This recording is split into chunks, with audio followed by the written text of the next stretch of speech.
আন্তর্জাতিক অপরাধ ট্রাইব্যুনাল সংশোধনী বিল এবং বাংলাদেশ হাওর ও জলাভূমি সংরক্ষণ বিল সহ গুরুত্বপূর্ণ 9টি বিল জাতীয় সংসদে পাশ হয়েছে। স্পিকার হাফিজউদ্দিন আহমদ বীর বিক্রমের সভাপতিত্বে মঙ্গলবার সকালে জাতীয় সংসদ অধিবেশনে বিলগুলো কোনো সংশোধনী ছাড়াই কণ্ঠভোটে পাশ হয়। অন্তর্বর্তী সরকারের আমলে জারি করা অধ্যাদেশগুলোকে আইনে রূপ দিতে এসব বিল আনা হয়। জাতীয় সংসদের বিশেষ কমিটির 133টি অধ্যাদেশের মধ্যে 98টি হুবহু এবং 15টি সংশোধিত আকারে সংসদে অনুমোদনের সুপারিশ করেছিল।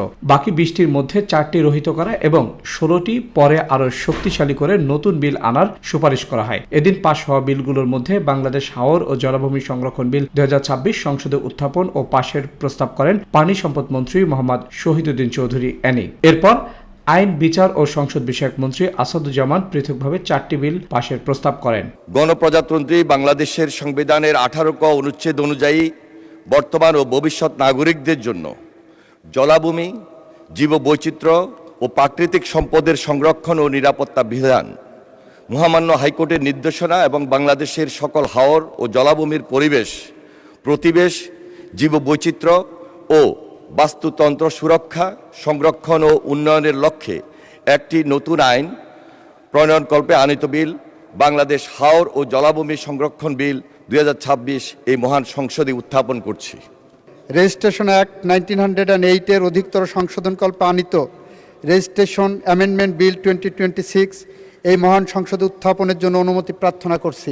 স্বাস্থ্যমন্ত্রী ও প্রতিমন্ত্রীর অনুপস্থিতিতে তাদের পক্ষে কয়েকটি বিল সংসদে উত্থাপন করেন স্বরাষ্ট্রমন্ত্রী সালাউদ্দিন আহমদ। এরপর স্বাস্থ্যমন্ত্রী মোহাম্মদ সাখাওয়াত হোসেন সংসদে উপস্থিত হয়ে আরও কয়েকটি বিল সংসদে উত্থাপন করেন।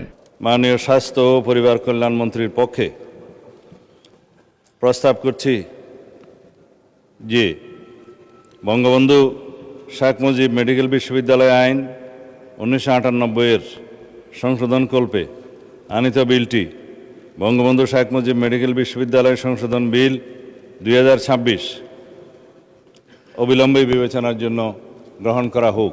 বঙ্গমাতা শেখ ফজিলাতুন্নেসা মেডিকেল বিশ্ববিদ্যালয় সিলেট আইন 2018 এর সংশোধনকল্পে আনিত বিলটি বঙ্গমাতা শেখ ফজিলাতুন্নেসা মেডিকেল বিশ্ববিদ্যালয় সিলেট সংশোধন বিল 2026 অবিলম্বে বিবেচনার জন্য অনুরোধ জ্ঞাপন করছি মাননীয় স্পিকার।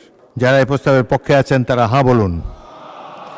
এর আগে জাতীয় সংসদে গত সোমবার 7টি, রবিবার 2টি বিল পাশ হয়। এ নিয়ে অধ্যাদেশভুক্ত 18টি বিল পাশ হলো।